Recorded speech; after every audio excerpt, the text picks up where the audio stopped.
The sound came first, plastic teeth biting down, a dry, mechanical click that didn't belong on an airplane. The entire first-class cabin froze. Marcus Ellison sat upright in seat 1A, shoulders squared, chin level, as a pair of white zip ties cinched tight around his wrists. The plastic dug into skin, not enough to break it, enough to humiliate, enough to make a point. Across the aisle, someone sucked in a breath too sharply. Somewhere behind him, a champagne flute rattled against a console, then stilled. No one spoke. The air marshal's grip lingered an extra second longer than necessary, his fingers firm on Marcus's forearm, as if daring him to react. Marcus didn't. He didn't flinch. He didn't pull away. His breathing stayed slow, measured, controlled.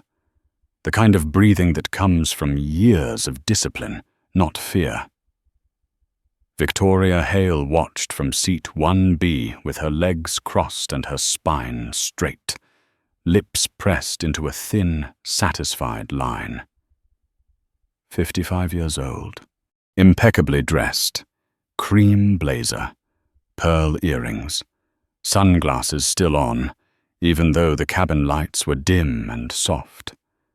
She tilted her head slightly, studying Marcus the way one might inspect a stain that finally came out. There, she said, not loudly, but clearly enough to carry. That's better. I told you he was a problem. Her voice held relief and triumph, as if order had been restored. Emily Carter, the flight attendant, stood a few rows back near the galley, hands clasped so tightly her knuckles had gone pale. She had stopped smiling minutes ago. Her eyes flicked from Marcus's bound wrists to the air marshal's badge, then to Victoria's face. She opened her mouth, closed it again, swallowed. Her throat felt dry. She knew this was wrong. She had known it the moment Victoria's voice sharpened and the word unsafe landed in the cabin like a dropped knife. Unsafe. That single word had changed everything. "Ma'am, please take your seat," the air marshal said to Victoria, already turning his body slightly to shield Marcus from view, as if the man were an object that needed to be removed from sight. "I am in my seat," Victoria replied smoothly, settling back, fingers brushing the armrest that she believed had always belonged to her. "The correct one. Thank you for handling this so quickly." Quickly. That was generous. The escalation had been instant. Just minutes earlier, Marcus had been invisible. Another passenger. Quiet. Hoodie zipped halfway up. Dark jeans, expensive sneakers that didn't shout their price. Noise-cancelling headphones, a tablet balanced on his lap, light reflecting off the screen onto his calm, focused face. He had boarded early, nodded once at Emily, and taken his seat without fanfare. No attitude, no entitlement, just a man clearly tired enough to want the world to leave him alone. Victoria had noticed him the moment she stepped into the cabin.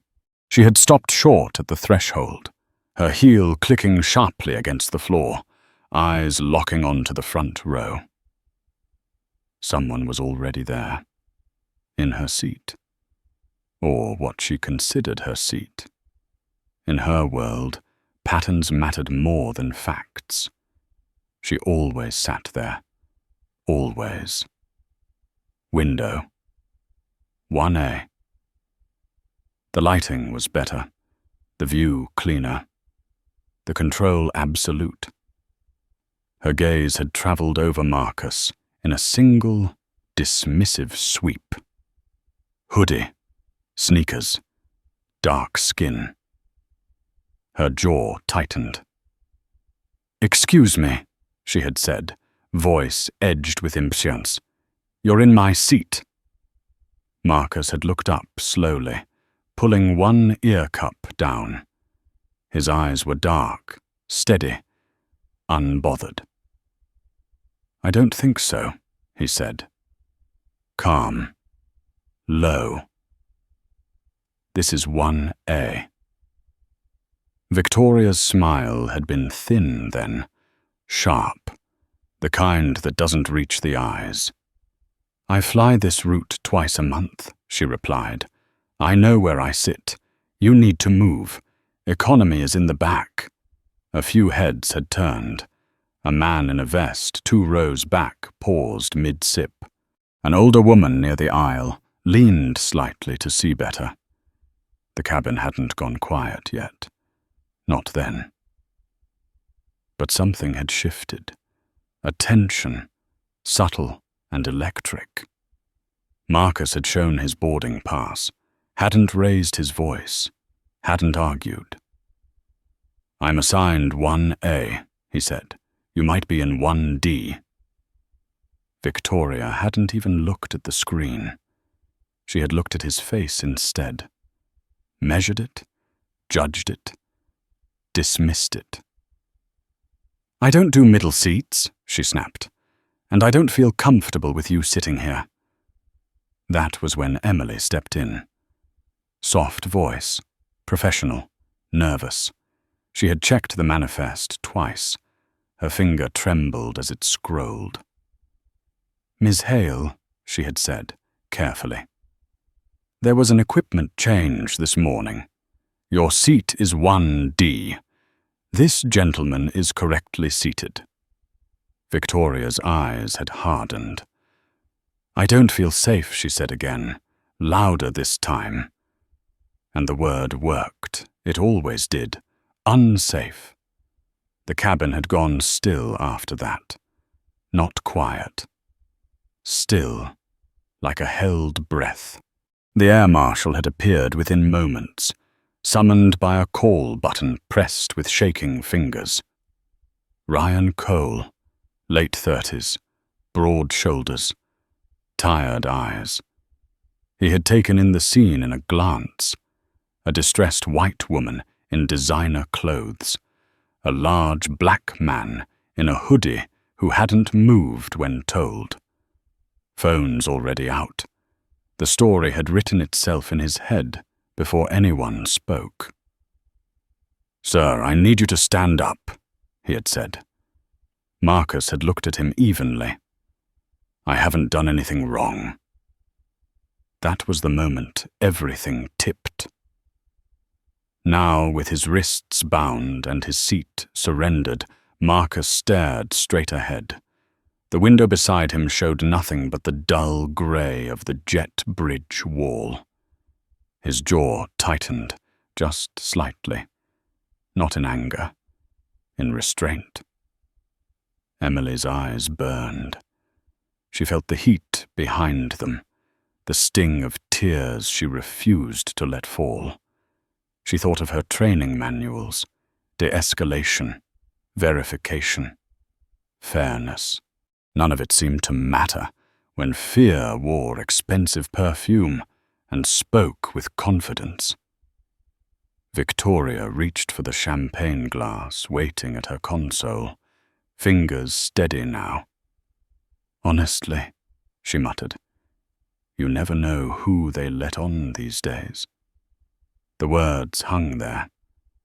Ugly. Naked. Marcus heard them. He heard everything. The murmurs, the shifting seats, the quiet judgment that had settled over the cabin like a fog. He felt the zip ties bite deeper as he adjusted his shoulders, a controlled movement to ease the pressure. The air marshal noticed and stiffened, hand hovering near his belt. "Don't," he warned. Marcus met his eyes, held them, said nothing. What no one in that cabin knew, not yet, was that this moment was being etched into memory. That the quiet man in the hoodie was cataloguing every sound, every face, every decision. That beneath the stillness was a mind already moving, already measuring consequences. The plane did not move. The doors remained open. Somewhere, far forward, a cockpit light blinked as a checklist stalled, and the story, already too big to stop, was only just beginning. Victoria Hale had always believed the world responded to certainty, not kindness, not patience. Certainty. She had learned that lesson early, in boardrooms where men spoke over her, and she learned to speak louder, sharper, faster. Now, seated in what she considered restored order, she exhaled slowly through her nose and let her shoulders relax. Around her, the cabin pretended to return to normal, pretended being the key word.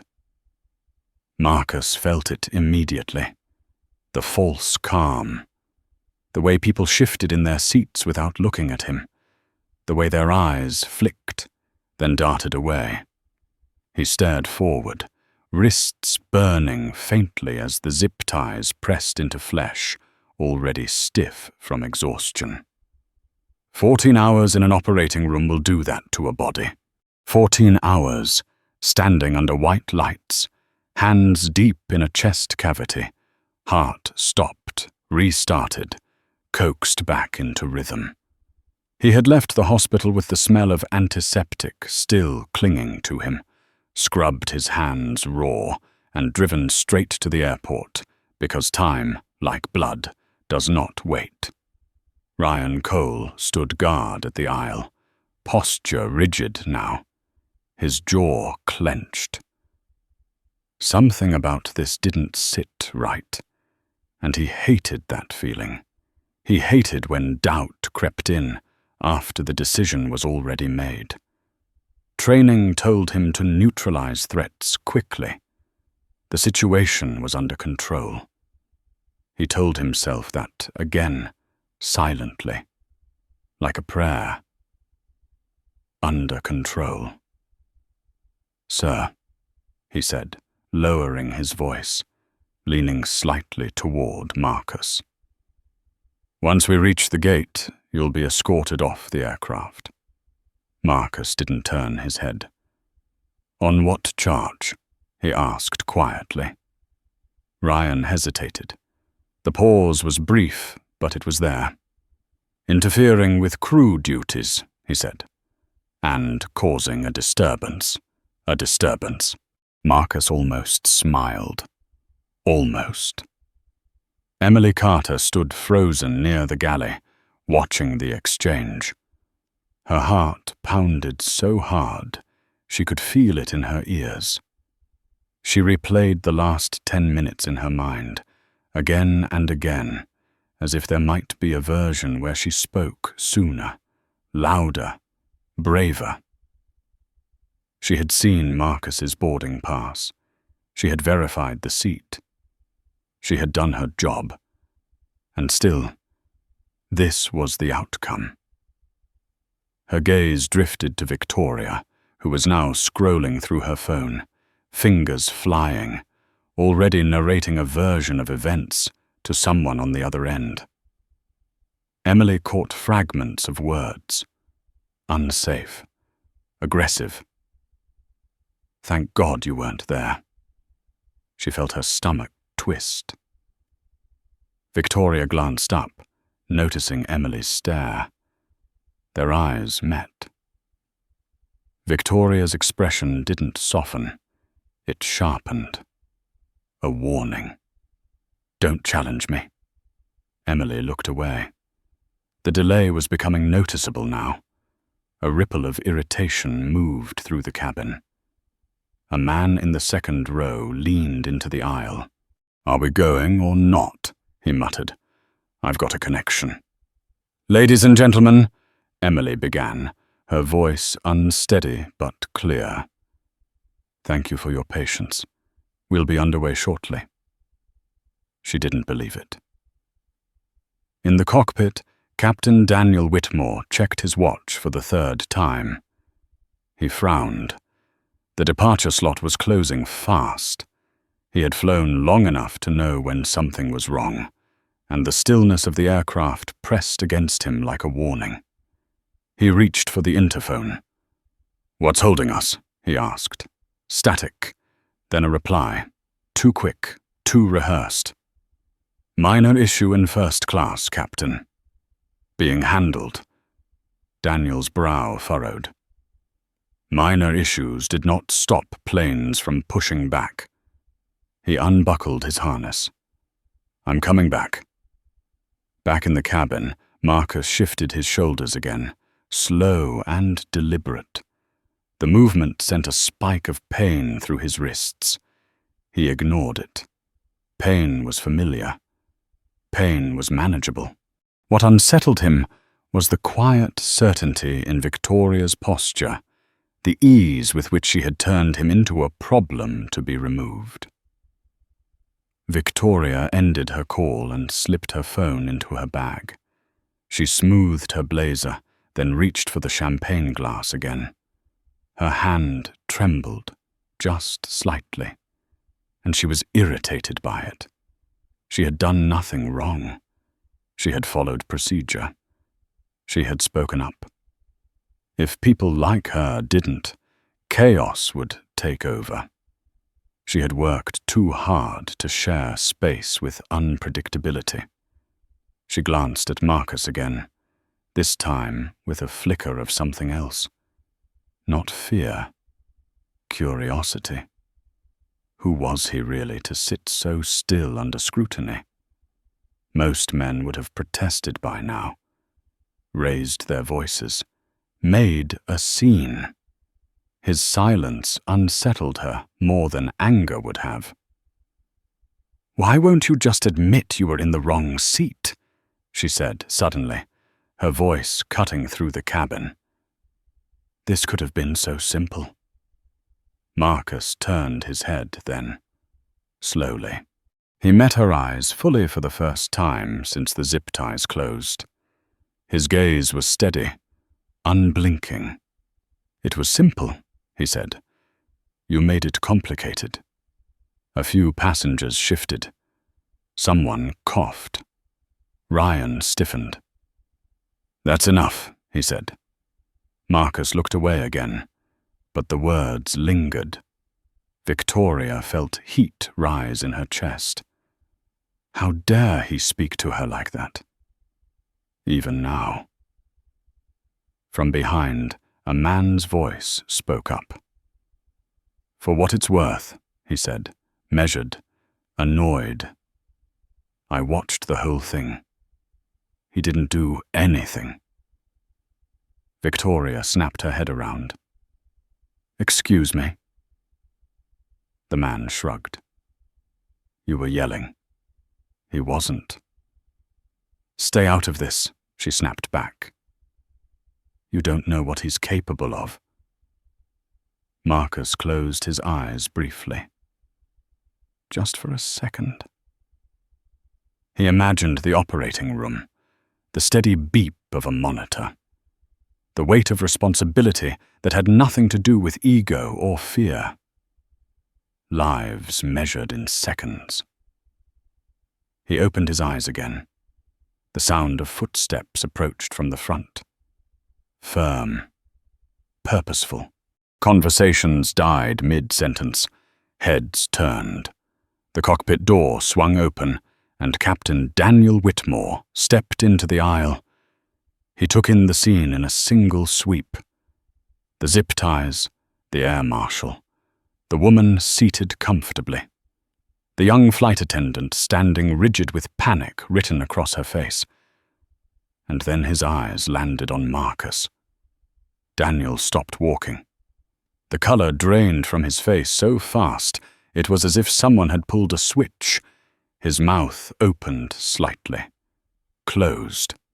He swallowed hard. "Marcus?" he said, barely above a whisper. Marcus looked up. Recognition flickered across his face, followed by something like weary resignation. "Daniel," he replied calmly. The cabin held its breath. Victoria frowned, annoyance flaring. "Captain," she said sharply, "thank you for coming. This man needs to be removed immediately." Daniel didn't look at her. His eyes were locked on Marcus's bound wrists, on the familiar face he had last seen under surgical lights, gloved hands steady as they saved a life that mattered more to him than anything else. Ryan shifted uneasily. "Captain, this passenger was interfering with crew duties. We're handling it." Daniel stepped closer, each step heavy, deliberate. "Uncuff him," he said. The words landed like a dropped plate, sharp, final. Ryan blinked. "Sir," I said, Daniel repeated, his voice low now, edged with something dangerous. "Uncuff him. Now." Victoria sat up straighter. "Captain, you can't be serious." "He's a threat." Daniel turned to her then, slowly. His eyes were cold. "The only threat I see," he said, "is how badly this has been mishandled." The plane was utterly silent. Marcus said nothing. He didn't need to. The moment had shifted. The air had changed. Whatever story Victoria thought she was controlling was slipping from her grasp, and she felt it. A tightness crept into her chest, unfamiliar and unwelcome. Daniel took another step forward, voice rising just enough to carry. "Agent Cole," he said, "do you have any idea who you just put in restraints?" Ryan's mouth went dry. Victoria's fingers curled into the armrest. Marcus lifted his gaze, calm as ever, and for the first time since boarding, there was a hint of something else in his expression. Not anger, not triumph. Certainty. And the reveal was coming. Ryan Cole felt the weight of every eye in the cabin settle onto him at once. The air had changed. He knew that feeling from years in uniform, the moment when authority quietly shifted rooms without asking permission. His hand hovered near the zip-tie cutter on his belt, then stilled. He looked from Captain Whitmore to Marcus, and something in his chest tightened. "Captain," Ryan said carefully, choosing each word, "this passenger was identified as a potential safety concern based on a complaint from another passenger." Daniel Whitmore didn't raise his voice. He didn't need to. "Based on a complaint," he repeated. "From whom?" Victoria straightened, lifting her chin. "From me," she said crisply. "And I stand by it. I felt unsafe."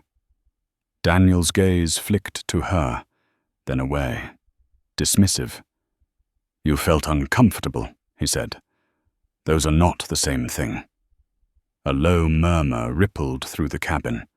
Someone shifted. A phone camera rose higher. Emily Carter felt her pulse jump. She could barely breathe. Ryan cleared his throat. "Sir, protocol allows removal if a passenger refuses crew instructions." "And did he refuse a lawful instruction?" Daniel asked, eyes back on Ryan. "Or did he refuse to surrender a seat he paid for?" Ryan hesitated. The hesitation was the answer. Marcus watched the exchange quietly. He had learned long ago that silence, used properly, can be louder than any argument. He let them talk. Let the truth surface on its own. Victoria laughed, a short, incredulous sound. "This is ridiculous. Captain, with all due respect, you're letting personal feelings cloud your judgment. I fly this airline constantly. I know how these situations go." Daniel finally turned to face her fully. His expression was unreadable. "And I know how emergency rooms go," he said. "I know how operating rooms go, and I know this man." Victoria blinked. "You know him?" "Yes," Daniel said. "Very well." A beat. Then another. Ryan's stomach dropped. "Captain," he said quietly, "if there's a conflict—" "There is no conflict," Daniel cut in. "There is context." He stepped closer to Marcus, his voice lowering, softening just enough to be human. "I'm sorry," he said. "This should never have happened." Marcus inclined his head slightly. "It shouldn't have," he agreed. His voice was even, controlled. But it did. Emily felt tears sting her eyes at the simplicity of it. No accusation, no drama, just truth. Daniel turned back to Ryan. "Remove the restraints." Ryan's fingers moved this time, less certain, slower. He knelt slightly to reach the zip tie. The cutter slipped against the plastic once, then again. His hands were shaking now. Snip. The tie parted with a soft snap. Marcus brought his hands forward slowly. The blood rushed back into his wrists, sharp and painful. He flexed his fingers once, deliberately, rolling his shoulders. The movement was controlled, practiced, the kind of motion that comes from someone intimately familiar with his own body. Victoria stared. "You can't just let him go," she said. He delayed the flight. He caused a scene. Daniel turned on her, his patience gone. "You caused the scene." The words hit harder than shouting would have. Victoria stood abruptly, her chair sliding back. "Excuse me?" "You heard me," Daniel said. "You ignored the manifest. You dismissed my crew. You made an accusation without evidence, and you escalated it when you didn't get your way." Ryan stood, backing half a step away from Marcus now. "Captain, if I made an error—" "You did," Daniel said flatly, "and we'll address it." The cabin was silent again, but it was a different silence now. Expectant. Charged. Phones were openly recording. No one bothered to hide it. Victoria's face flushed. "This is unbelievable. I want your name. I want corporate involved. I want—" "You're speaking to corporate," Daniel said. The words landed heavy. Victoria scoffed. "You're a pilot." Daniel didn't react. "Yes," he said, "and I answer directly to him." He nodded once toward Marcus. The shift was subtle but seismic. A few passengers leaned forward. Emily's breath caught. Ryan's mouth went dry. Victoria followed Daniel's gaze, really looking at Marcus for the first time, without the filter of her assumptions. He stood calmly now in the aisle, hoodie unzipped, posture relaxed but solid. There was nothing aggressive about him, nothing uncertain, just a presence that felt anchored. "That's not funny," she said. "This isn't the time for jokes." Marcus spoke then, not loud, not sharp, but the words carried. "No one is joking." He turned to Daniel. "May I?" Daniel stepped back slightly. "Of course." Marcus faced the cabin. He didn't raise his voice. He didn't need to. "My name is Marcus Ellison," he said. "I purchased this seat months ago. I boarded quietly. I followed every instruction given to me. I was restrained because someone decided I didn't belong here." His eyes moved briefly to Victoria. Not with anger, with clarity. "I've spent my life in rooms where decisions mean survival," he continued, "where mistakes cost lives. I don't raise my voice, I don't threaten, and I don't take what isn't mine." The cabin listened. Truly listened. Ryan swallowed. "Sir," he said, "I need to ask." "You should have asked earlier," Marcus replied. A few passengers nodded. Someone whispered, "He's right." Victoria shook her head, grasping for control. "You can say whatever you want," she snapped. "That doesn't change who you are." Marcus looked at her then. Really looked. "You're right," he said. "It doesn't." Daniel stepped forward again, his voice cutting through the tension like a blade.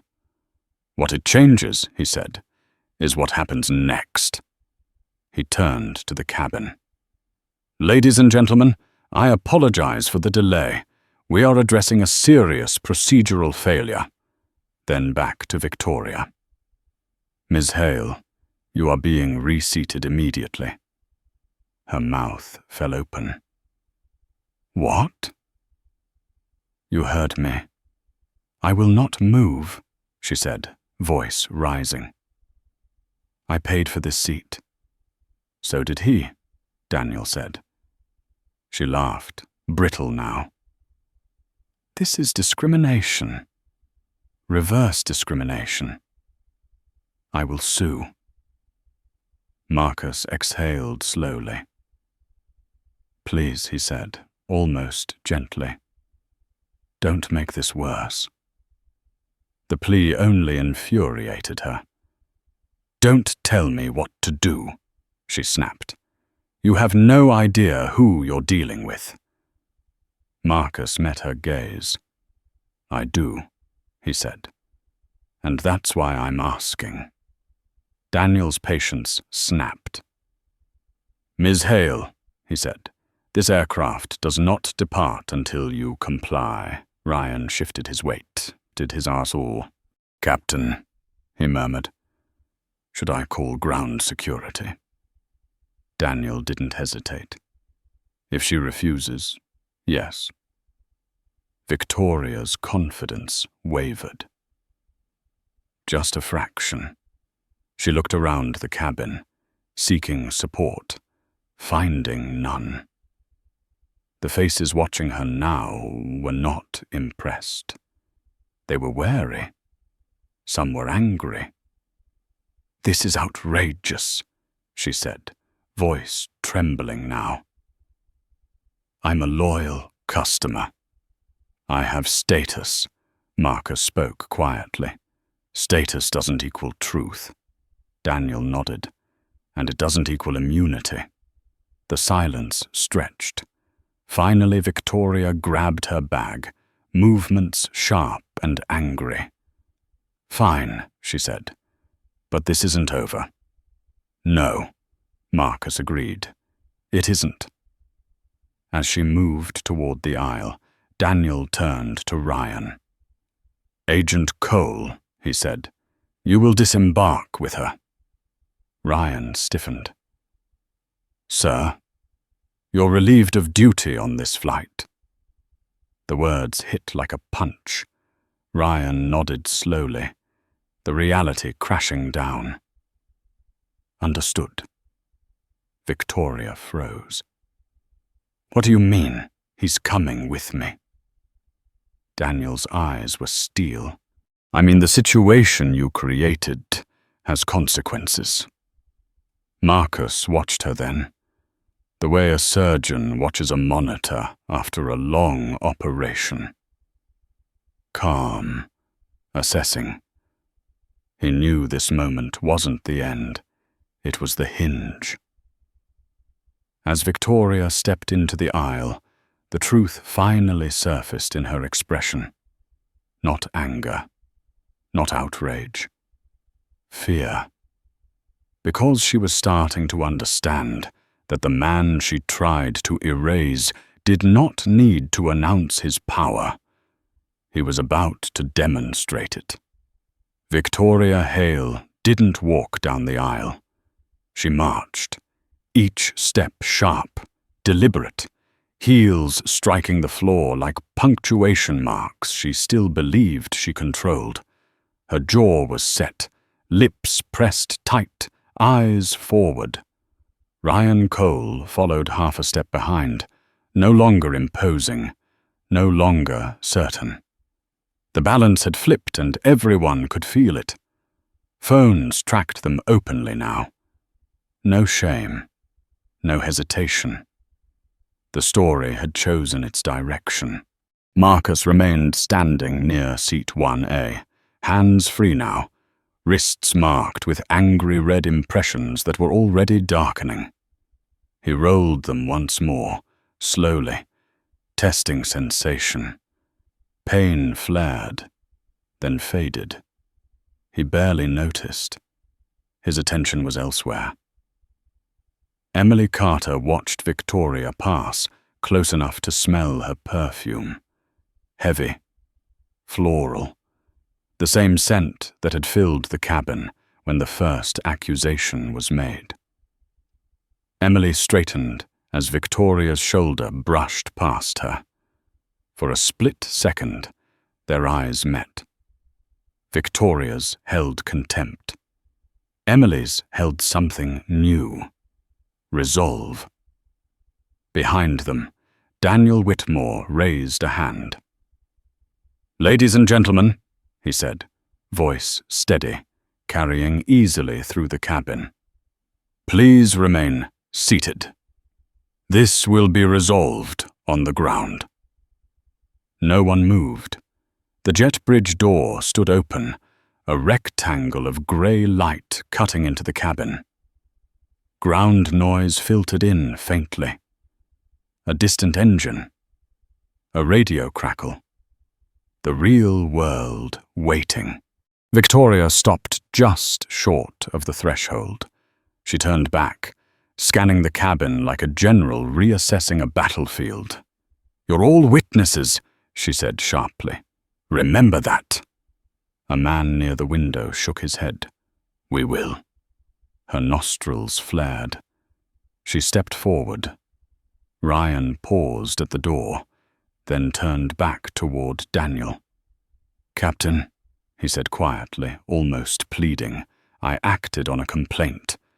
I followed procedure." Daniel met his eyes. "You followed a shortcut," he replied. "There's a difference." Ryan swallowed. "Sir, I have a family." "So does he," Daniel said, nodding once toward Marcus. The words landed hard. Ryan's shoulders sagged just slightly. He turned and stepped onto the jet bridge. The door closed behind them with a heavy, final thud. The cabin exhaled. Not relief. Not yet. Something closer to anticipation. Daniel turned back toward Marcus. The edge in his posture softened, replaced by something like gravity. "Are you all right?" he asked. Marcus nodded once. "I will be." Daniel glanced at the marks on his wrists. His jaw tightened. "This never should have happened." Marcus studied him for a moment. "It happens," he said. "That's the problem." Daniel didn't argue. Emily stepped forward then, hesitantly. "Dr. Ellison," she said, voice shaking but clear. "I'm so sorry." Marcus looked at her. Really looked. The fear, the guilt, the effort it had taken for her to stand there at all. "You did your job," he said. "More than once." She swallowed. "I should have pushed harder." He shook his head.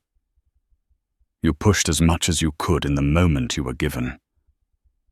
That matters." Her eyes filled despite herself. She nodded and stepped back, hands trembling. Daniel addressed the cabin again. "We will be departing shortly. Thank you for your patience." A few scattered claps began, hesitant at first, then more joined, not celebratory, affirming, a recognition of something larger than a delayed flight. Marcus didn't acknowledge it. He turned back toward his seat, then paused. His tablet lay where he'd left it, screen dark now. He picked it up, slid it under his arm, and sat. The plane still did not move. Minutes passed. Long ones. In the jet bridge, Victoria's composure finally cracked. "What do you mean I'm banned?" she demanded, voice rising. "You can't do that." A uniformed airline representative stood in front of her, clipboard in hand, expression neutral. "Ms. Hale, your behavior on board violated multiple sections of our passenger conduct policy. I am a Diamond Elite customer," she snapped. "I have flown more miles than anyone you know." "Status does not override conduct," the representative replied calmly. "You are denied carriage on this flight." Ryan stood off to the side, silent now, eyes downcast. Victoria's laugh was brittle. "This is a lawsuit," she said. "I will own you." The representative didn't flinch. "You are free to pursue any legal remedies you choose." Victoria's phone buzzed in her hand. She glanced at the screen. Then again. Messages stacking. Notifications exploding. She ignored them. Back in the cabin, Marcus stared out the window as the jet bridge slowly pulled away. The city beyond shimmered in the heat, distant and unreal. He felt a familiar exhaustion settle into his bones, the kind that comes not from physical strain, but from fighting the same battle in different rooms, year after year. Daniel stood beside him for a moment. "You didn't have to handle that so calmly," he said. Marcus didn't turn. "Yes," he said. "I did." Daniel nodded. "You're right." The intercom chimed. The engines began to hum, low and steady. The aircraft finally started to move. As the plane pushed back, Marcus closed his eyes briefly. Not in relief, in resolve. He opened them again and reached into his jacket pocket, pulling out his phone. The screen lit up with missed calls, messages, names he recognized. Legal, operations, board. He selected one and tapped call. It rang once. "Marcus," a voice answered immediately. "We saw the delay. Are you okay?" "I'm fine," Marcus said. "But we have a problem." A pause. What kind? A systemic one. Daniel watched him from the aisle, listening without hearing. He already knew. He had seen it too many times. Today had just made it undeniable. "I want a full review," Marcus continued, voice low but precise. "Crew escalation protocols, marshal interaction, passenger complaint handling. All of it." Another pause. Then, "Understood." "And one more thing," Marcus added, eyes forward now as the plane turned toward the runway. "Flag the passenger. Victoria Hale." There was no hesitation. Already done. Marcus ended the call and slipped the phone away. The runway stretched out ahead of them, long and unforgiving. The engines roared louder, pressing him back into the seat he had been told he didn't deserve. As the aircraft accelerated, the cabin silent now, Marcus felt the familiar pull of gravity. The moment of lift, the wheels leaving the ground. For most of the passengers, this was the end of the story. For Marcus Ellison, it was the beginning of something else entirely. The moment the seatbelt sign chimed off, the cabin shifted again. Not back to normal, to something quieter, heavier. People spoke in low voices now, as if sound itself might disturb whatever had just been set in motion. Marcus stayed seated, eyes forward, hands folded loosely in his lap. The red bands around his wrists had darkened to a bruised purple, thin lines that would linger for days. He didn't cover them. He let them exist. A record written on skin. Across the aisle, a woman leaned toward her husband and whispered, "I can't stop thinking about it." The husband nodded, eyes still fixed on the seat in front of him. "Me neither." Emily moved through the aisle with a practiced smile that didn't quite reach her eyes. She poured coffee, water, champagne. Her hands were steady now, but her thoughts were not. Every time she passed Marcus's row, her chest tightened. She had memorized the sound the zip ties made. She doubted she would ever forget it.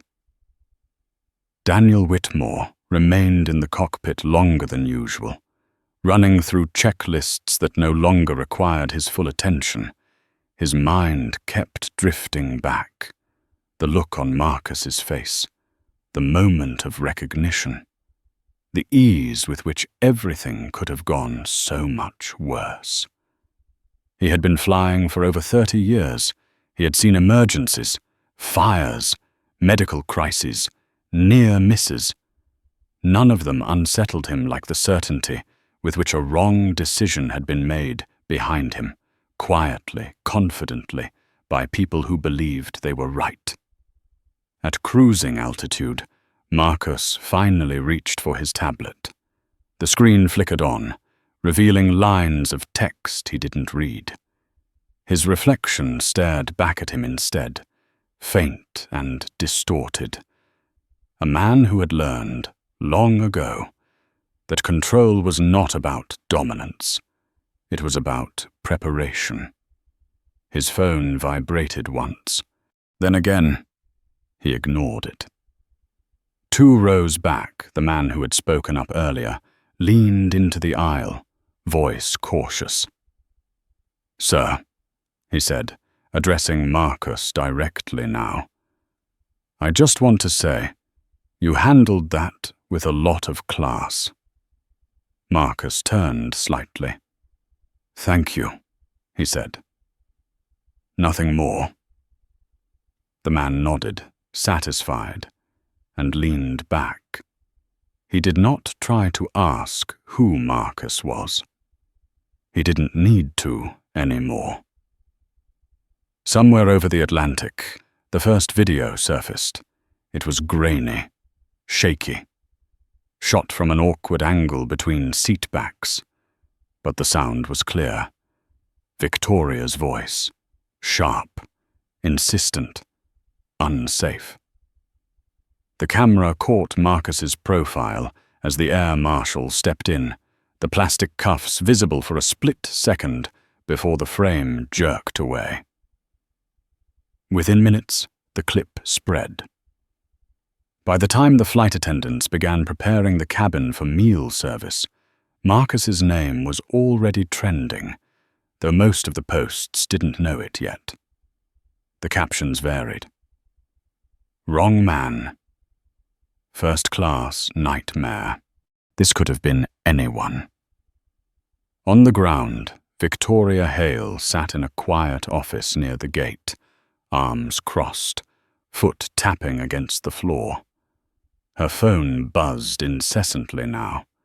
She glanced at it, irritation curdling into something colder as she recognized the tone of the notifications.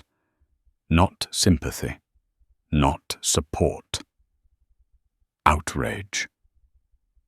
"What is this?" she demanded, shoving her phone toward the airline representative. "Why are people messaging me like this?" The representative glanced at the screen. "Didn't touch it. The incident was recorded, Ms. Hale." "So what?" Victoria snapped. "I was the victim." The representative met her gaze. "That is not how it appears." Victoria's breath caught. "You don't know what he is." "I know what happened," the representative replied evenly. Her phone buzzed again. A call this time. She answered without looking. "Yes," she said sharply. Then paused. "What do you mean you've seen it?" Her face drained. "That's not the full story." She listened. Her fingers tightened around the phone. "No, I did not lie." Silence. Then quieter, I felt threatened. The call ended. Victoria stared at the dark screen, her reflection staring back. For the first time that day, uncertainty crept in. Not fear, not yet, but something close enough to unsettle her. Back in the air, Marcus finally answered his phone. "Yes," he said softly. The voice on the other end was controlled, but urgent. "The footage is spreading faster than we anticipated." Marcus closed his eyes briefly. "Of course it is. There's pressure already. Media inquiries, civil rights groups. The board wants guidance." Marcus opened his eyes. "They'll have it." A pause. "What do you want to do?" He didn't answer immediately. He looked down at his hands, at the faint tremor that still lingered from adrenaline, not fear, from restraint. "We don't react," he said finally. "We respond." Another pause. Then, "Understood." Marcus ended the call and set the phone aside. Emily passed again, pausing this time. "Dr. Ellison," she said quietly, "would you like anything else?" He looked up. "No," he said, then added, "Actually." "Yes." She leaned closer. "Make sure this doesn't happen again," he said. "Not as a request, as a direction." Her throat tightened. "I will." In the cockpit, Daniel's radio crackled. "Operations." He listened, jaw tightening, then responded with clipped precision. "Yes." "I'm aware." "No." "I stand by my actions." He glanced back toward the cabin through the narrow opening, catching a glimpse of Marcus's still form. Calm. Centered. As if nothing had rattled him. Daniel wondered, not for the first time, how many times that calm had been earned. Hours later, as the lights dimmed and the cabin settled into the long quiet of an overnight flight, Marcus sat awake, eyes open. He wasn't watching a movie. He wasn't sleeping. He was thinking about systems, about patterns, about how easily authority borrowed fear when it lacked understanding, about how many people, without his resources, his reach, his name, had walked off planes like that without anyone stopping it. The engines hummed steadily, indifferent. Somewhere below, Victoria Hale stared out the window of her car as it pulled away from the airport, phone clenched in her hand. Her social feeds were unrecognizable now. Messages she didn't open, headlines she didn't read. She told herself it would pass, that it always did. She was wrong. Back at 35,000 feet, Marcus finally leaned back, closing his eyes, not to escape, to focus. The fight was no longer about a seat. It never had been. Morning light crept through the oval windows in thin, pale bands, cutting across the quiet cabin like a slow reveal. The plane had crossed the Atlantic while most of its passengers slept, but Marcus Ellison had not closed his eyes. He sat upright, jacket folded beside him, gaze steady, mind moving. When the cabin lights brightened, the weight of what had happened did not lift. It sharpened. Emily moved down the aisle with the morning coffee service, her steps more confident than the night before, but her eyes still carried the same intensity. She stopped at Marcus's row. "We'll be landing in about 40 minutes," she said softly. "Thank you," Marcus replied. She hesitated. "There's a lot happening on the ground." He nodded. "I know." Daniel Whitmore emerged briefly from the cockpit, scanning the cabin. He caught Marcus's eye and gave a small, deliberate nod. Not a greeting, an acknowledgement, a shared understanding that whatever waited beyond the runway would not be contained to this aircraft. As the plane began its descent, Marcus's phone vibrated again. This time, he answered.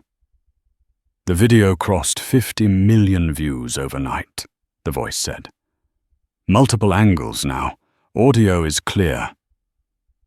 Marcus closed his eyes for half a second. "And the narrative. It's not the one she wanted." He exhaled slowly. "Good. There's more," the voice continued. "The Air Marshal, Ryan Cole.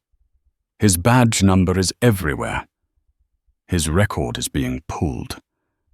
Marcus said nothing. "And Victoria Hale," the voice added.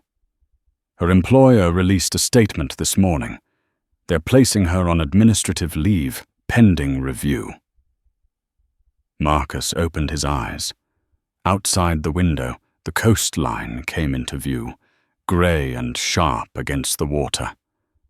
"This isn't about punishment," he said. "It's about exposure. We understand." He ended the call. The wheels touched down with a muted thud. Applause broke out, scattered and uneven, then faded. The plane slowed, taxied, turned. As it rolled toward the gate, Marcus felt a familiar tension in his chest, not fear, but anticipation, the kind that comes before a long, necessary reckoning.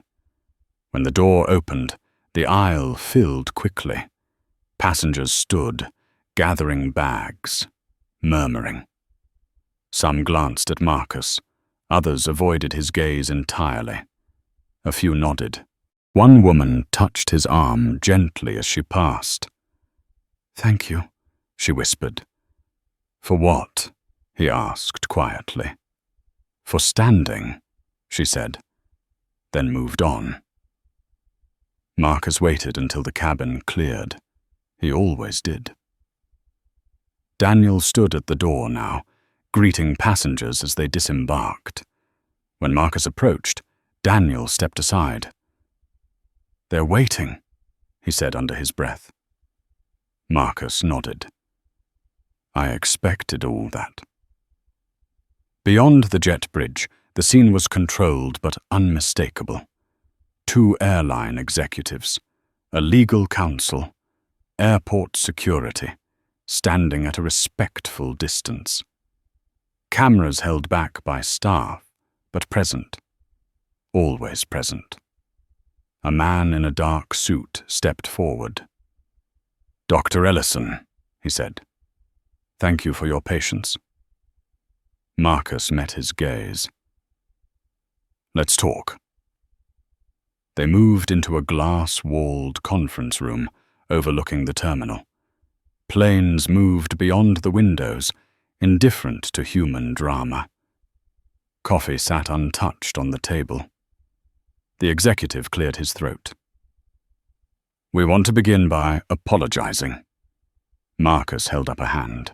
"Save it." The man froze. "What I want," Marcus continued, voice level, "is transparency. I want to know exactly how a verified passenger was restrained on one of your aircraft based solely on a subjective complaint." The legal counsel spoke carefully. The marshal acted under federal authority. "And misused it," Marcus replied. Silence. "We are initiating an internal review," the executive said. "Full cooperation with federal investigators." Marcus leaned back slightly. "Good. Because there will be investigators." Another pause. "What else?" "Crew training," Marcus said. "Escalation thresholds. Bias recognition. Clear protocols that cannot be overridden by status or volume." The executive nodded rapidly. "Already in motion." "And compensation," Marcus added. "Not for me." The counsel looked up. "For whom?" "For the people who don't get this room," Marcus said. "The ones who don't have lawyers waiting at the gate. The ones who get walked off planes quietly and never trend." The word settled heavy. Settled. "We will need time," the executive said. "You have it," Marcus replied. "But not much." Outside, in a different part of the city, Victoria Hale sat alone at her kitchen table, scrolling. Her coffee had gone cold. Headlines stacked one after another. Her name. Her face none. The video paused on her mid-sentence, mouth open, eyes sharp with accusation. Her phone rang. She answered without looking. Yes. A voice she recognized immediately. Corporate, controlled, distant. "Victoria, effective immediately, your access to company systems has been suspended." Her hand tightened around the phone. "You can't be serious." "We are," the voice replied.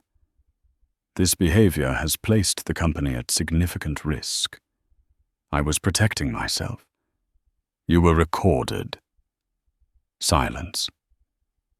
"There will be a formal review," the voice continued. "Do not contact staff. Do not make public statements." The line went dead. Victoria stared at the screen. The house felt suddenly too quiet, too large. The certainty she had relied on all her life cracked just slightly, and something cold slipped in. Back at the airport, Marcus stood, gathering his jacket. The meeting was over. The process had begun. Emily waited near the door, having lingered after her own debrief. When she saw him, she straightened.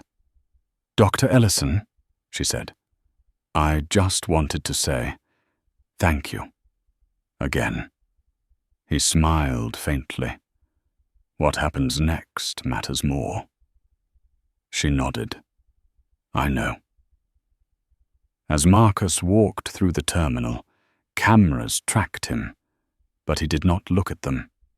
He moved with purpose, shoulders relaxed, eyes forward. He had lived his life in public spaces and private rooms. He knew the difference between being seen and being understood. Outside, a car waited. He slid into the back seat and closed the door. As it pulled away, his phone buzzed one last time. A message from an unknown number. A screenshot of the video. A single line beneath it. You didn't deserve that. Thank you for making them see. Marcus stared out the window as the city passed by. Its buildings tall, impersonal, relentless. He typed a reply, then erased it. Some things didn't need answering. The reckoning was no longer theoretical. It was underway. The first subpoena arrived before noon. Marcus Ellison was already in his office, jacket draped over the back of his chair, city noise muted by thick glass. He read it once, then set it aside without ceremony. It joined a growing stack. Federal oversight, civil inquiry, internal compliance. The machinery had awakened, and it was hungry. His assistant hovered near the doorway. They're lining up interviews, she said. Networks, papers, podcasts. Marcus didn't look up. Decline. All of them? For now. She hesitated. They'll speculate. They already are. Across town, speculation had turned feral. Victoria Hale sat on the edge of her bed, laptop open, watching herself on a loop. Her own voice filled the room, sharp and brittle, stripped of context and sympathy. Unsafe. He made me uncomfortable. The clip ended, restarted, ended again. Her phone buzzed. Another notification. Another headline. Luxury executive accused of false report. After passenger handcuffed, privilege on trial at 35,000 feet. The cost of being loud and wrong. She slammed the laptop shut. This isn't who I am, she said aloud to no one. But the room didn't answer. Ryan Cole sat in a small office with no windows, badge placed neatly on the table in front of him like an offering. An investigator across from him flipped through pages, pen tapping softly. Walk me through your decision, the investigator said. Ryan swallowed. I received a complaint. A passenger stated she felt threatened. And your assessment? Ryan hesitated. He replayed the moment. The hoodie, the stillness, the assumptions he hadn't named at the time. I believed escalation was necessary. Based on what behavior? Silence stretched. The investigator leaned back. You didn't verify the manifest. Ryan shook his head. No. You didn't interview the crew. No. You didn't observe aggression. No. The pen stopped tapping. Then what did you observe? Ryan's jaw tightened. A disruption. The investigator met his eyes. Created by whom? Ryan looked down. His voice dropped. Not by him. The pen resumed tapping. In another building, another room, Marcus sat across from a group of attorneys who spoke in careful language. Liability, exposure, precedent. He listened without interrupting, fingers steepled, eyes distant. "Dr. Ellison," one of them said, "with your position, this could become a landmark case." Marcus nodded. "That's why it matters how we proceed." They exchanged glances. "You're not seeking damages. I'm seeking change. That's harder to quantify." Marcus leaned forward. "Then quantify effort, policy revisions, mandatory reporting thresholds, independent review boards." One of the attorneys raised an eyebrow. "You're asking the system to limit its own discretion. I'm asking it to earn it." Outside, the city moved. Inside, decisions hardened. Emily Carter sat at her kitchen table, uniform folded beside her, untouched. She had been called in twice already. Statements, clarifications, timelines. She answered every question the same way. Calm, precise, truthful. Her phone chimed, a message from a co-worker. "Did you see the news?" She had. She turned off the television hours ago. Another message arrived, this one from an unfamiliar number. "Thank you for speaking up. I was on that flight. You mattered." Emily stared at the screen, throat tightening. She typed a reply. Deleted it. Typed again. Sent a simple thank you. It felt insufficient. It was enough. By evening, the narrative had crystallized. Not a misunderstanding. Not a one-off. A pattern. Commentators dissected body language. Lawyers debated authority. Psychologists weighed in on implicit bias. Former passengers shared stories that sounded painfully familiar. Different planes, same ending. Marcus watched none of it. He stood by the window as dusk settled, the city lights flickering on like distant signals. His phone buzzed again. This time, he answered. "It's getting louder," the voice said. "It always does before it changes," Marcus replied. "There's something else." He waited. The woman. Victoria Hale. She's losing support fast. Her firm is distancing. Sponsors are pulling.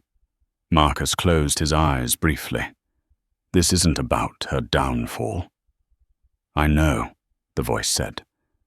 "But it's happening." Marcus said nothing. Across the city, Victoria sat in her car in a parking garage, engine off, staring at the concrete wall ahead. She had driven aimlessly for an hour, nowhere to go that felt safe from eyes. Her phone rang. She recognized the number and didn't answer. It rang again. She pressed accept. "What?" "We need to talk," the voice said. Her supervisor. Calm, final. Tomorrow morning, Victoria laughed, a sound too sharp to be real. "About what?" "You know." The call ended. She gripped the steering wheel, knuckles white. For the first time, the certainty that had carried her through decades of meetings and negotiations deserted her. She felt exposed, reduced, defined by a moment she could no longer control. Back in his office, Marcus sat at his desk, a single document open in front of him. Draft, Passenger Conduct and Escalation Reform. He read the title again, then began typing. Language mattered. Definitions mattered. Clarity mattered. He chose words with surgical precision, aware that each sentence could shape how power moved in the future. He paused, fingers hovering. His phone buzzed. A text from Daniel Whitmore. "I've been asked to testify." "I will." Marcus replied immediately. "Thank you." Another message followed. "Whatever you need." Marcus set the phone aside and returned to the document. Across the city, Ryan Cole sat alone in his apartment, uniform folded on the chair, the room dim. He stared at his hands. They were steady now. Too steady. He wondered when he had stopped questioning his instincts, when authority had begun to feel like entitlement. His phone buzzed. A message from an unknown number. "I was on that flight. You hurt someone who didn't deserve it. Think about that." Ryan didn't reply. He turned the phone face down. Night settled fully. In homes and offices, in courtrooms and comment sections, the story continued to unfold, bigger now than any single person. A mirror held up to systems that preferred shadows. Marcus finally leaned back, eyes tired but clear. He saved the document and closed his laptop. Tomorrow would bring more meetings, more pressure, more noise. But beneath it all, something had shifted. The quiet assumption that nothing would change had cracked, and cracks, Marcus knew, were where the light got in. The call came just after midnight. Marcus Ellison was awake, seated at the small dining table in his apartment, laptop open, legal language glowing on the screen. He hadn't changed out of his clothes. He hadn't eaten. Sleep was a distant concept. When the phone rang, he answered without checking the number. "Yes." "Dr. Ellison," a voice said, clipped professional, strained. "This is Memorial Regional. We have a situation." Marcus straightened. "Go on." "There's a patient in the emergency department.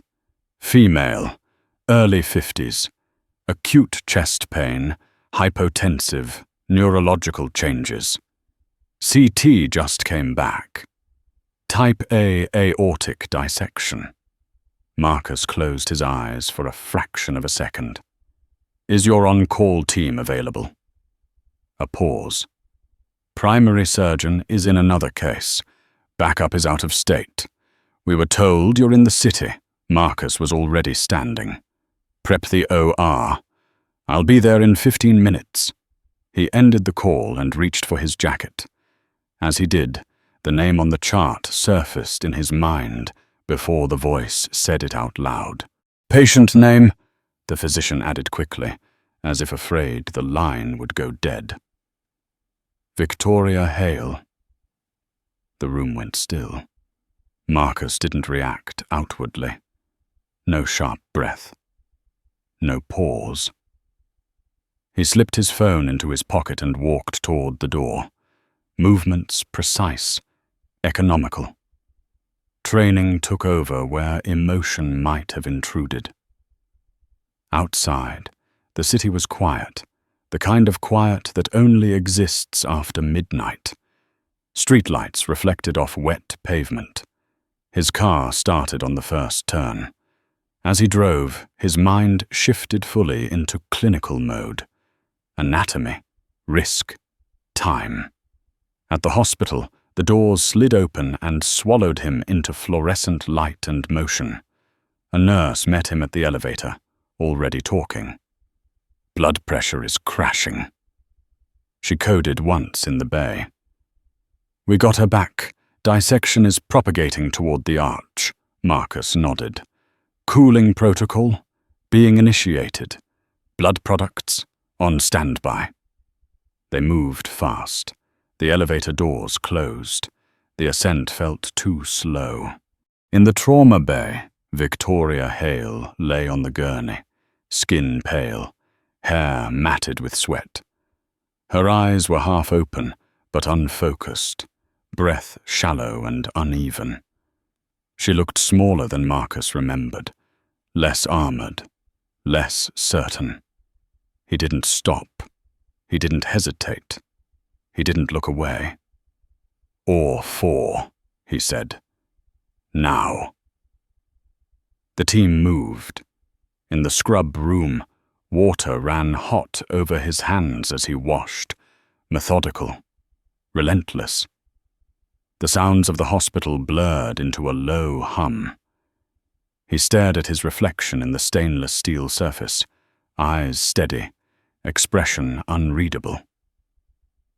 The nurse glanced at him. "You know the patient?" "Yes."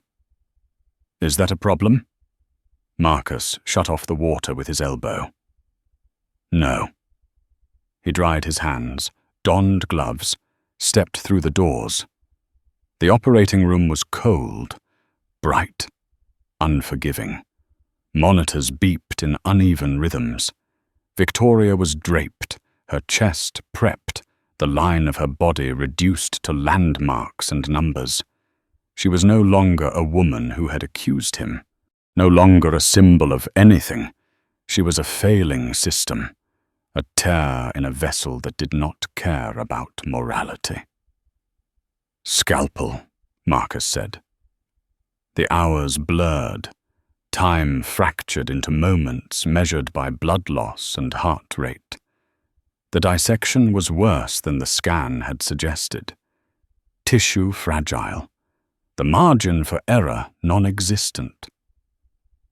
Marcus worked without anger, without mercy, without indulgence.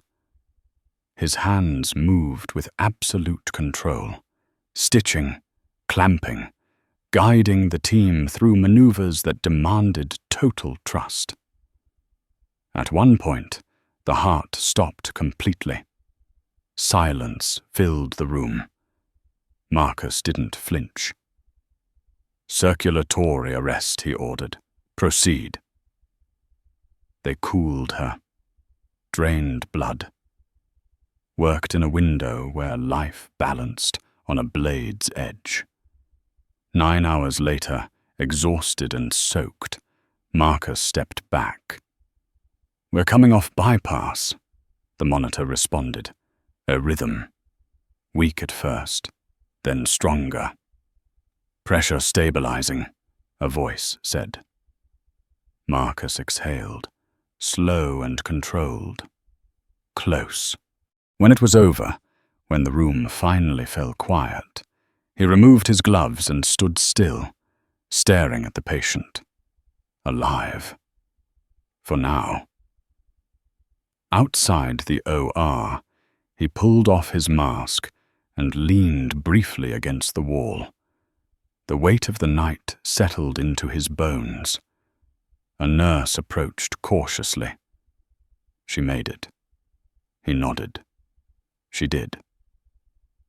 In the ICU, dawn crept through the blinds as Marcus reviewed charts. He signed orders with a steady hand. At the bottom of the billing form, he paused, then wrote a single line and initialed it.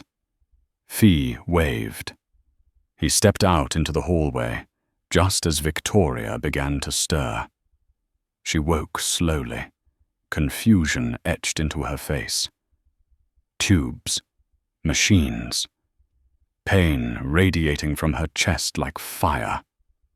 A nurse leaned over her, voice calm. "You're in the ICU. You had emergency surgery. You're safe." Victoria swallowed, throat raw. Who did it?" The nurse smiled faintly. "A visiting specialist." The door opened. Marcus entered quietly, lab coat over scrubs, chart in hand. He stopped at the foot of the bed. Victoria's eyes focused. Recognition flickered. Then shock. Her heart monitor spiked. "No," she whispered hoarsely. "Number." Marcus didn't move closer. "Good morning, Miss Hale." "You," she breathed. Tears welled, unbidden. "You operated on me." "Yes." Her voice shook. "Why?" Marcus considered her for a moment.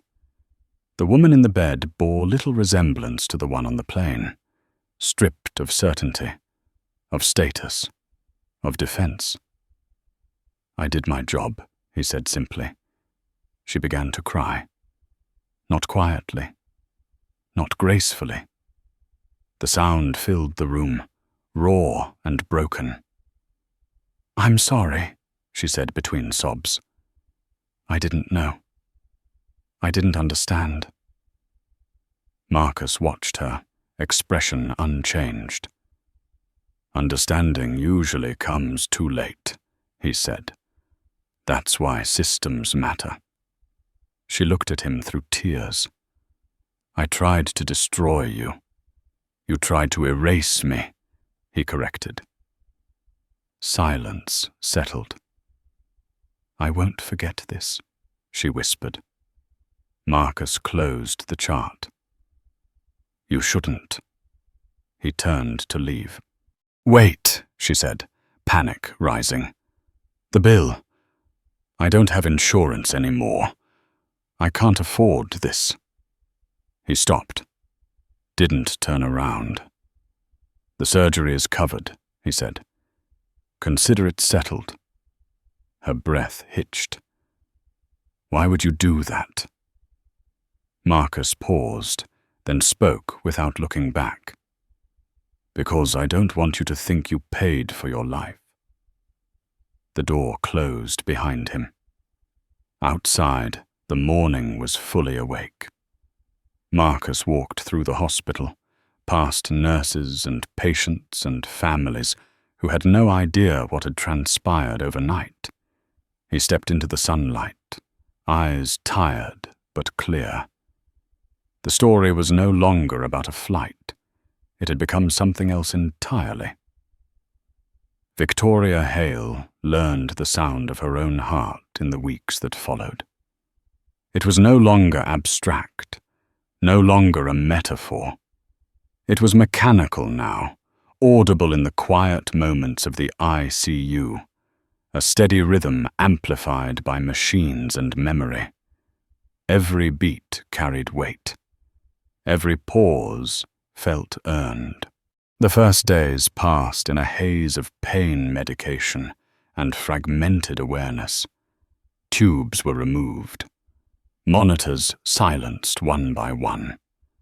The world narrowed to breath, to the slow burn across her chest, to the long vertical scar she avoided looking at for as long as she could. When she finally did, alone in the bathroom with the lights too bright, she stared until her knees weakened. The mirror reflected a version of herself she did not recognize. Pale, smaller, stripped of armor. She pressed her palm against the bandages, feeling the thump beneath. Alive. Because of him. Across the city, Marcus Ellison sat in a different kind of sterile room. This one paneled in glass and polished wood. The boardroom was full. Executives, legal counsel, outside advisors.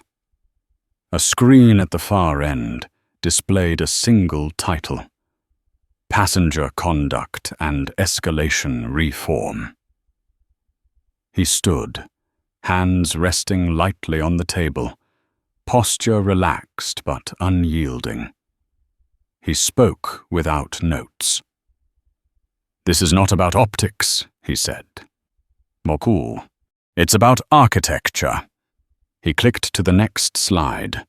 Clear definitions, thresholds, Mandatory verification steps before any restraint could be used.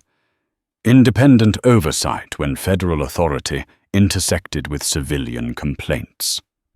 This system failed because it allowed emotion to masquerade as risk, Marcus continued. It rewarded volume over verification. A man at the far end shifted. These changes will slow operations. Marcus met his gaze. Good. Silence followed, then nods. Reluctant at first, then genuine. When the meeting ended, no one clapped. No one needed to. The work had direction now. Outside, reporters waited. Marcus walked past them without comment. His statement had already been issued. Clear. Final. There would be no performance. In a quiet apartment on the other side of town, Ryan Cole packed a box. Uniform, badge holder, training manuals. He moved carefully as if sudden motion might break something already fractured. The official decision had arrived that morning. Suspension without pay, pending further review. His career, once a straight line, had bent sharply. He sat on the edge of his bed, hands empty, and replayed the flight again. Not the accusation, the stillness. The moment he could have asked one more question, and didn't. He had no one to blame but himself. In the hospital, Victoria was transferred out of the ICU. Physical therapy began. Short walks, labored breathing.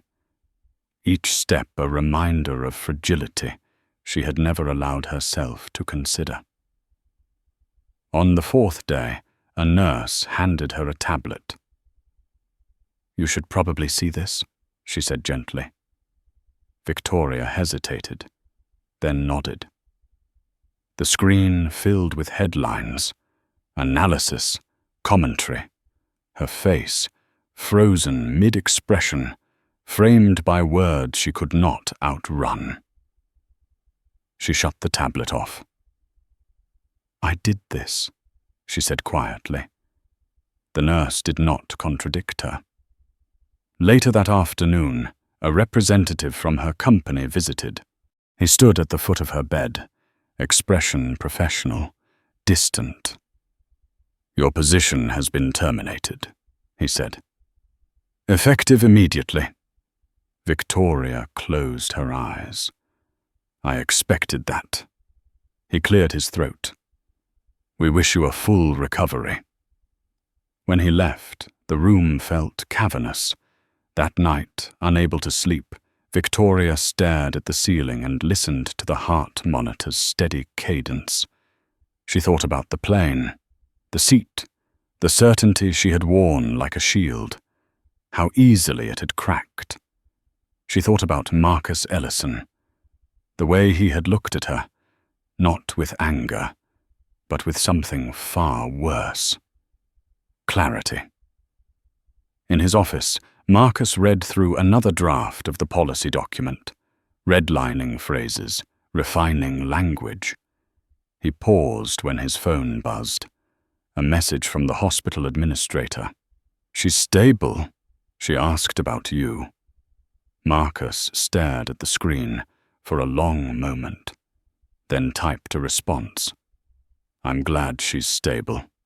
No follow-up needed." He set the phone aside. Weeks passed. The reforms moved from draft to implementation. Training modules rolled out. Independent review boards formed. The story faded from headlines, replaced by newer outrage, newer noise. But something lingered. At a small community forum organized by the airline, Marcus stood at the back of the room, listening. Passengers spoke, some angry, some grateful, some cautious. A woman stood and said, "This happened to my brother last year." No one listened. Marcus stepped forward then. Not as an executive, not as an owner, as a man who understood. "I'm listening now," he said. In the hospital, Victoria was discharged. She returned home with a bag of medications and a list of restrictions. No driving, no lifting, no stress. The last instruction made her laugh once, a short, humorless sound. She stood in her kitchen that first morning, staring at the quiet. No meetings, no calls, no assistants waiting. Just the sound of her heart. She sat and wrote an email she did not send. Then another she deleted halfway through. Words felt insufficient. Apologies too small. Finally, she opened a blank document and began to write, not to him, but to herself.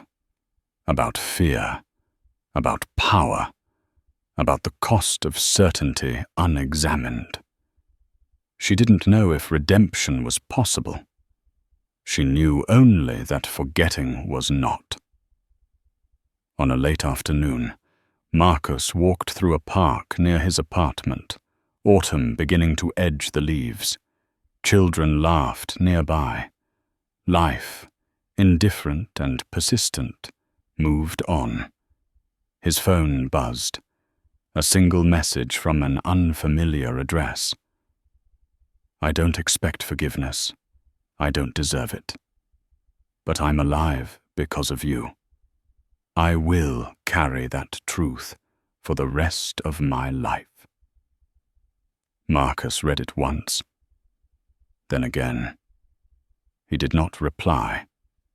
He slipped the phone back into his pocket and continued walking, the sound of leaves crunching underfoot, the sky wide above him. Some stories end with punishment, others with praise. This one, he knew, was ending with responsibility, and that, more than anything, was the point. The scar never fully faded. It ran straight down the center of Victoria Hale's chest, a thin, pale line that caught the light every morning when she stood in front of the mirror. At first she avoided it. Buttoned blouses, high collars, anything to pretend it wasn't there. But over time, avoidance became impossible. The scar was patient. It waited. Eventually, she stopped covering it. Her life had grown quieter than she ever imagined it could. No assistants, no priority lines, no curated importance. The days stretched long and unstructured, filled with doctor appointments, physical therapy, and the steady discipline of learning how to breathe without pain. Stress, they had told her, could kill her now. Stress had always been her fuel. She learned to sit with silence instead. Across the city, Marcus Ellison returned to his routines. Early mornings, long hours, operating rooms where lives still balanced on millimeters and seconds. The difference now was not in what he did, but in what followed him. People watched more closely, listened longer. Systems moved faster when he spoke. The reforms were no longer theoretical. Training had teeth. Complaints were logged, tracked, audited. Independent review panels met monthly. Names were no longer enough to override process. The airline changed. Slowly, unevenly. But it changed. Marcus never gave interviews about the flight. When asked, he redirected. "It wasn't about me," he said once, quietly, to a room full of executives. It was about what happened when no one like me was there. They understood what he meant. Ryan Cole took a job far from airports. No badge, no authority. He worked nights now, quiet shifts that gave him too much time to think. He didn't blame the system anymore. He blamed the moment he chose comfort over curiosity. That realization stayed with him longer than the job ever had. Emily Carter was promoted. Not because of the video, because of the statements she gave, because of the way she spoke when it mattered. She trained new hires now, standing in front of rooms that listened when she said, "Procedure is only as strong as your willingness to use it." She meant it. Months passed.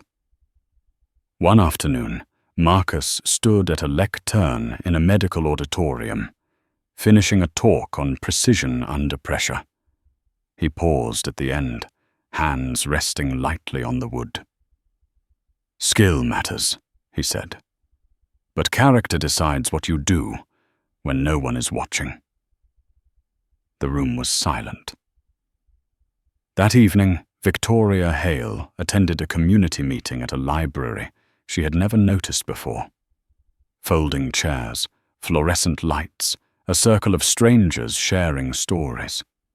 When it was her turn, she spoke slowly, carefully, as if each word had weight. "I spent my life believing confidence meant control," she said. "I was wrong.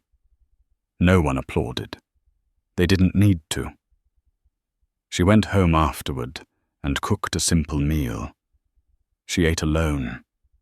She slept well. Marcus walked through the city that night, hands in his coat pockets, the noise of traffic distant. He thought about the operating room, about the flight, about how close anger had come to changing him, and how deliberate restraint had kept it from doing so. Grace, he had learned, was not softness. It was discipline. At home, he opened his laptop and reviewed one final report. Incident rates down, complaints resolved faster, independent reviews ongoing. Not perfect. Better. He closed the file and leaned back, eyes tired, satisfied in a quiet way that did not need recognition. Somewhere else, Victoria stood at her window and felt her pulse beneath her fingers. Strong, steady. She would live with the knowledge of who had saved her, not as a debt, as a responsibility. The story did not end with forgiveness. It ended with awareness. And awareness, once earned, does not go away.